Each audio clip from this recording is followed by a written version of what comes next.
for whatever purpose Mr. you Mattox, deem to Mr. be Mattox, necessary Mr. Mattox, and proper Mr. for Mattox, your fellow slaves Mr. on this Mattox, collective plantation. Mr. Mattox, we won't use words like steal when we're a government body. And so with that, we move to the next item. Mr. Chairman, if I may, Yeah. I need a point of order for clarification, Yeah. please. I don't enjoy being called a thief. I don't enjoy saying I steal. But I think the public has a right to get up here and speak before us and do it somewhat freely as long as they're not attacking individuals personally. Mr. DuBose, am I too liberal on that? Well, the chairman is the chairman, and per the rules of county council, he maintains order and decorum. So he would make a judgment call on order and decorum. Yeah. Thank you very much. With that, we move Up is Jeff Mattox. Mr. Mattox. Please, Massa. Massa, please do not rob me anymore. Massa, please let me keep the fruits of my labor on your plantation. Massa, please. Thank you, Massa. Forgive me.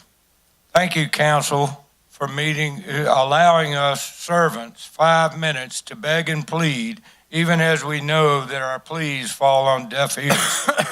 At least you let us entertain you for a few short minutes. Power corrupts, and absolute power, well, absolute power brings out the worst in all men, shall we say. Gentlemen, you hold in your hands a monopoly on force, giving you the power to steal in whatever amount or for whatever purpose Mr. you Mattox, deem to Mr. be Mattox, necessary Mr. Mattox, and proper Mr. for Mattox, your fellow slaves Mr. on this Mattox, collective plantation. Mr. Maddox, we won't use words like steal when we're a government body. Please rephrase that. Go ahead. I'd like to hear more. As a matter of course, I think a majority of people consider firefighting something of a necessary service. Insurance companies give discounts for those homes based on the local fire service by considering such things as proximity to a fire station and previous fire service of that particular fire district. It is a good idea to have insurance, and it is also a good idea to have fire protection. But the difference between the former and the latter is critical for all of us to understand. A person decides for his or herself the type of insurance he needs and wants. He can then choose the amount of coverage he is willing to pay for or that his budget at the time can handle. While fire protection, he has no choice, and instead of shopping for the amount of service he might require, he is forced to pay for the service he may or may not need or want. The whole thing works much like an extortion racket where the mafia demands a fee to ensure nothing bad happens. Yep, sure does.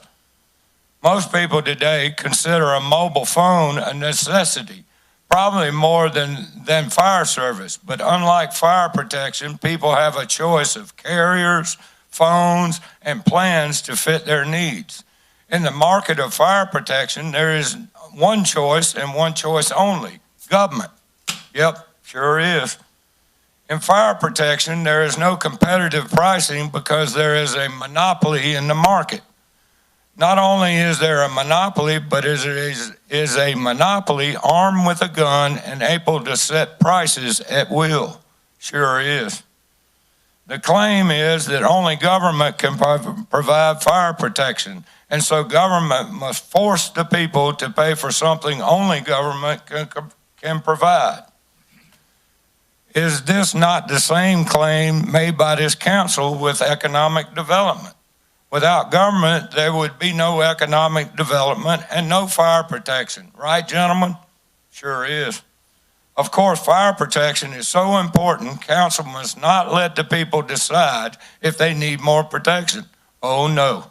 This is far too important to take a chance that the people might say no to being robbed even more than just the $17 million this council has borrowed for our great plantation. Sure is. And so this council plans on raising all sorts of taxes and fees unilaterally, despite the promises made by many of the councilmen to let the people decide in a referendum. I have heard, we can't wait, it's emergency. But gentlemen, this is not a new problem at all.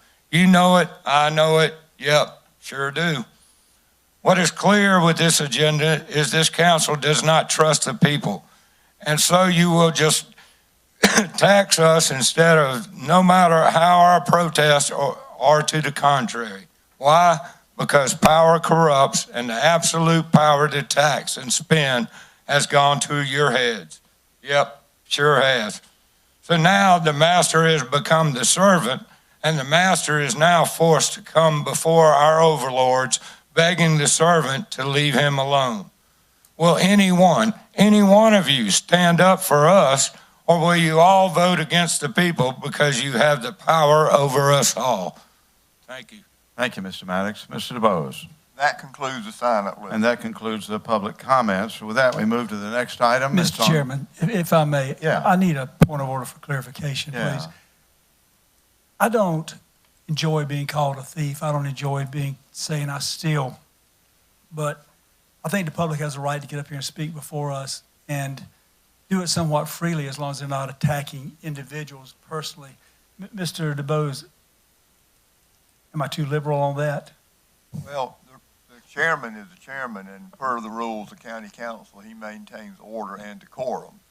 So he would make a judgment call on order and decorum. Yeah. Thank you very much.